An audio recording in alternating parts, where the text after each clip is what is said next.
All right, Myra, he's one of the most recognized karate masters in the country. Grandmaster Kim Soo is celebrating 50 years in the business here in Houston. He came to this country decades ago with next to nothing, but it wasn't long before he became very well known.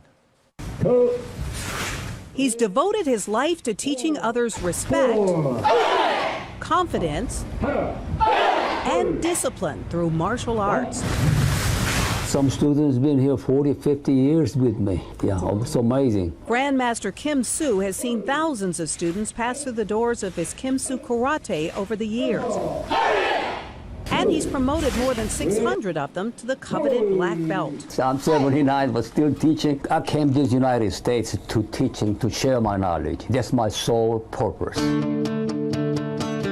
It's now been 50 years since he opened his first dojang, or training studio, here in Houston. 50 years since he came here from Korea with only $100 in his pocket. I didn't have any really help at all, so I really had a very hard time to build a school, starting from the zero. His lifelong journey into martial arts began as a teenager, growing up during the Korean War. Everybody wanted to fight at the time during the war times. People are not nice. Then I got beat up a couple of times. I lost confidence really bad.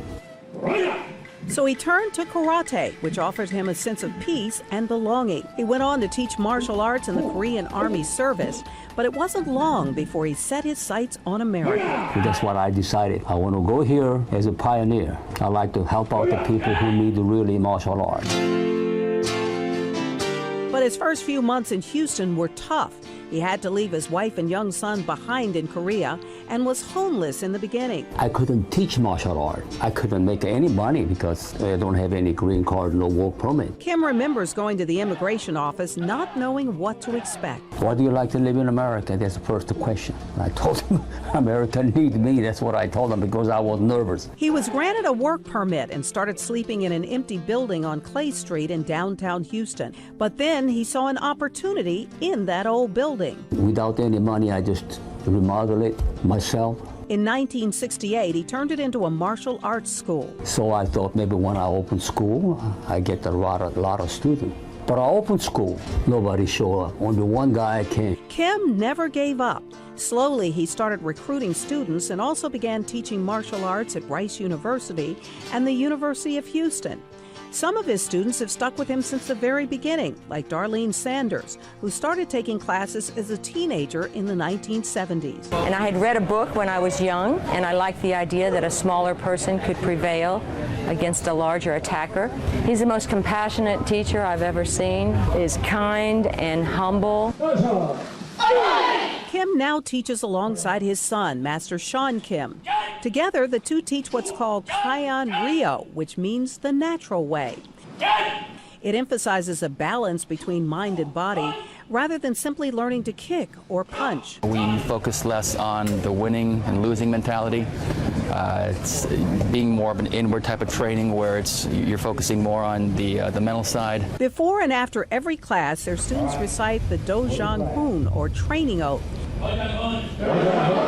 It teaches them to respect others and reject violence. Gotta learn how to respect first. Well, I have to bow. You don't respect, how can I teach you? Most people have the misconception that it's all about punching, kicking, self-defense, violence.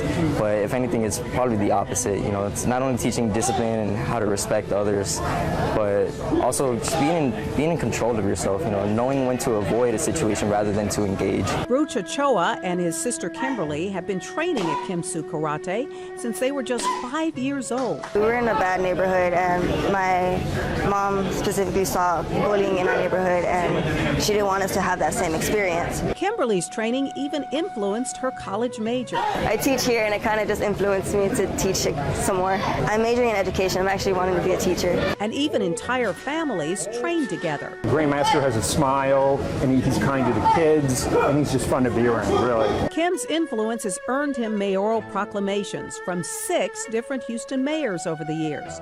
And while many people ask him when he plans to retire, he only has one answer. I didn't do this money because to make more money and for that kind of a thing. I'm still teaching for my health, to share my knowledge.